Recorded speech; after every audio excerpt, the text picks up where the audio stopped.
Alrighty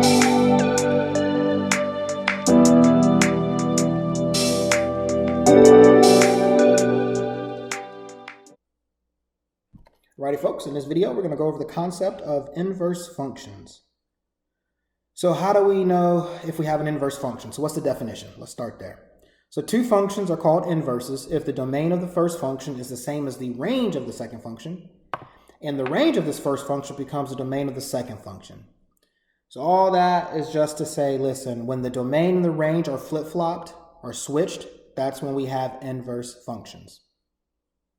All right. Look at this first example here. Find the inverse of the following relation. So if you recall, a relation is just a collection of ordered pairs.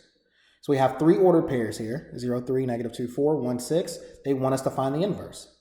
Well, as I mentioned earlier, the inverse relationship is just going to be, well, switch your inputs and outputs, or switch your x and y values.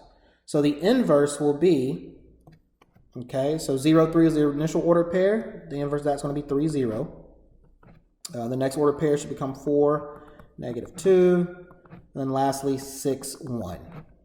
Okay, so that is our inverse relationship to the given relationship above. All you have to do is just switch your x and y values. Okay, here, let's take a look at this one. Find the inverse of the following function. So instead of giving us a relation, they gave us an actual function, and they want us to find the inverse of this. Well, as we said, you just simply switch your x and your y values. So what we're going to do here is everywhere we see an x is going to become a y, and everywhere we see a y is going to become an x. Meaning the inverse relationship or the inverse function should become y squared times x is equal to 3y plus 1. Okay, just switch your x and y's. That's all we're doing there. Okay, let's keep it moving. Let's see if it gets a little more difficult. Here we go. So find the equation of the following function. Find the inverse of the following function. So they want us to find f negative 1 of x, and let me explain that. So that's actually not called f negative 1 of x. That's actually called the inverse of f of x. So we have some new notation here. So it doesn't mean that you're raising your f to a negative 1 power or anything like that. This just means the inverse, just a symbol. It means the inverse of f of x. Okay? So here we go. How do we find the inverse of f of x? So what I'm going to do is I'm just going to write down our problem here. So f of x, our original function, is the square root of 5x minus 4. Okay. The next thing I'm going to do is, if you recall our function notation, f of x is the same thing as y, right? So y is equal to the square root of 5x minus 4. Okay, do this step first because now it becomes like the question we did before.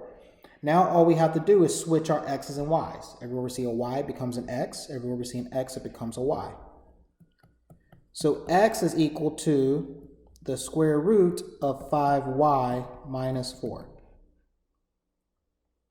Now, really the only difference between this question and the last question is that for the last question, we would stop here. But for this question, since they want us to find the inverse of f of x, they want us to get the actual formula for it, we now need to solve for y. We're going to solve this equation for y. Okay? So, how do we do that? Well, I want to get rid of that square root that's that's involving the y there. So how do I get rid of the square root? I need to raise both sides to the power of the index. Okay, so index, remember with your radicals, your index is whatever number's in there. If there's not a number in there, it's understood to be 2. So that's why I'm going to square both sides of my equation. If this was the cube root of 5y minus 4, then I would want to raise both sides to the third power. So once again, raise both sides of your equation to the power of your whatever your index is for your radical. Okay? So the left side of my equation becomes x squared equals, well, when I square a square root, or when I cube a cube root, it's going to get rid of the radical, and we're left with just what's underneath the radical, which is 5y minus 4. And now we just solve this for y. Okay, I'm going to add 4 to both sides. So x squared plus 4 is equal to 5y. Last step is I'm going to divide both sides by 5. Okay, and then running out a little space here, come over here. We get that, I'm just going to flip-flop the equation here. We get that y is equal to x squared plus 4 over 5. But here's the deal. Because we did that interchanging of the x and y values, that's not really y, that's actually our inverse. So here is our answer. The inverse of f of x is x squared plus 4 over 5. All right, so while you're doing your homework, pay close attention to whether or not they want you to find the actual inverse of f of x, or if they want you to do what we did in the previous problem, where all you have to do is just interchange your x and y's. Okay, last one. So they want us, in this last example here, is they want us to use the composition of functions to verify that the inverse of f of x is 8/5 x when f of x is 5/8 x. I don't know if y'all can see that, but that f of x is 5 over 8 times x. Okay, so question becomes, how do we know two functions are inverses? Well, what we can do is we can utilize the composition of functions. Specifically, what I'm saying is that so here's a rule for inverses. If let's do it this way. If the inverse of f of x composed with f of x, if this equals x, and we have to go in the other direction with the composition, f inverse of x, if both of these equal x, then we say f inverse of x is the inverse of f of x. Okay, so I know a lot of mathematical jargon there. So what I'm basically saying is we have to do two composition of functions. If both of these equal x, then we can say yes, these are certainly inverses. Okay? All right. So I'm going to go in the format of the homework question that you're going to see once you get to this section. Okay. What we're going to do is we're going to start with this composition. We're going to first of all figure out, okay, what's f inverse composed with f of x? Okay. So I agree, this is a bit of confusing notation, but I think this will clear it up. This is a notation that I like to use. So your homework's going to ask you to select, what does this mean? This means that I'm going to go to my f inverse function, whatever that is, and everywhere I see an x, I'm going to replace it with whatever f of x equals. Okay? And we'll do that together in just a second. So this is, by rule, this is called the definition of the composition of functions.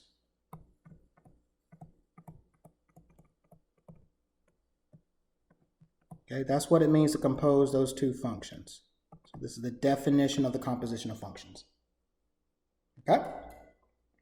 All right, so let's get into it. So what does that look like? Okay, so come on here. All right, so f inverse of f of x. What that means is that I am going to go to my f inverse function, and as we said, everywhere we see an x, we're going to replace it with f of x. Well, what is f of x? In our case, f of x is a 5/8 x. Okay?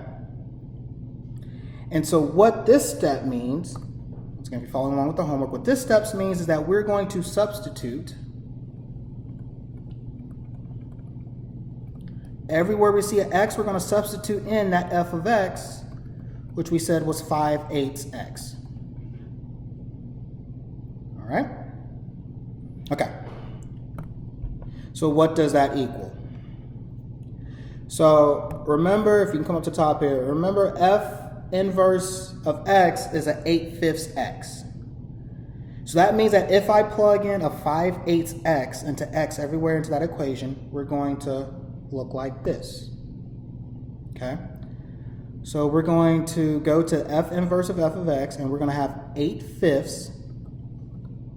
And the x is going to be replaced with f of x, which we said was a 5/8 x. So this is going to be times the 5/8 x.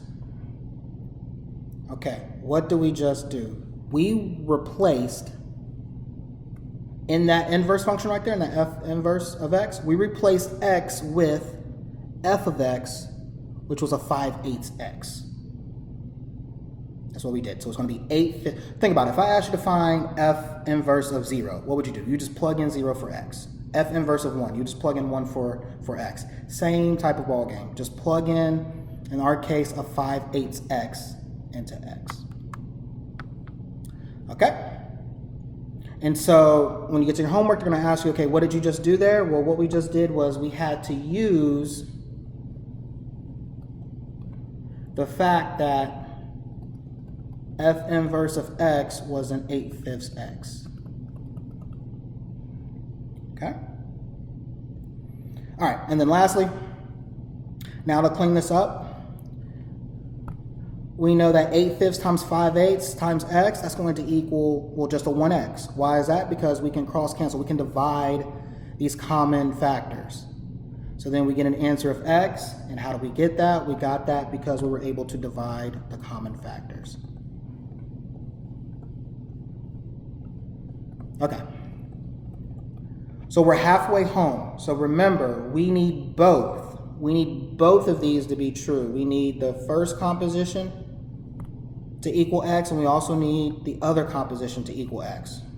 Okay, so we need each of these to equal x. All right, so now let's do the other composition, which will be, now consider, we're going to do f of f inverse of x.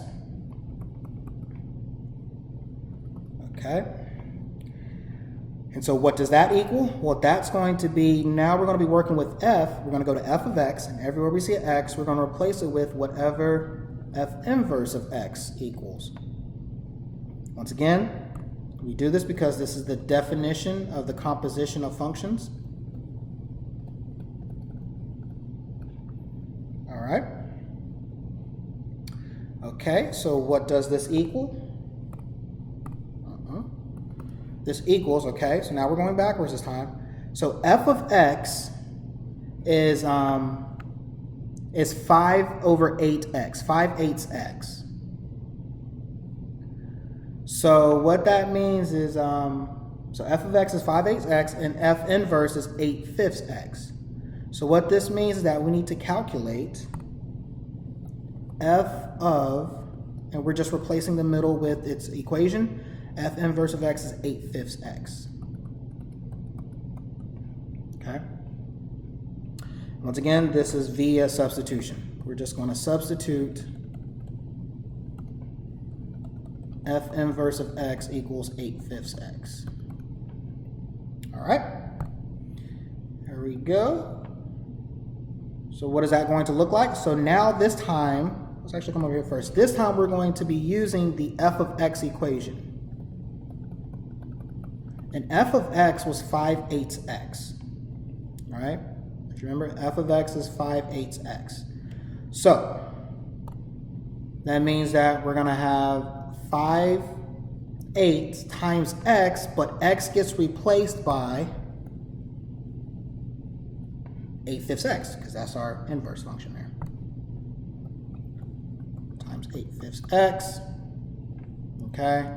Then as before, we see that everything cancels, and we equal x, and this is because we can divide the common factors. All right, so hopefully you guys can see that yes, this is an inverse function because each of these were held true to, they both equal x, which we need, therefore they are inverse functions. All right, folks, hope this helps you get through your next homework assignment. I'll see you in the next next video.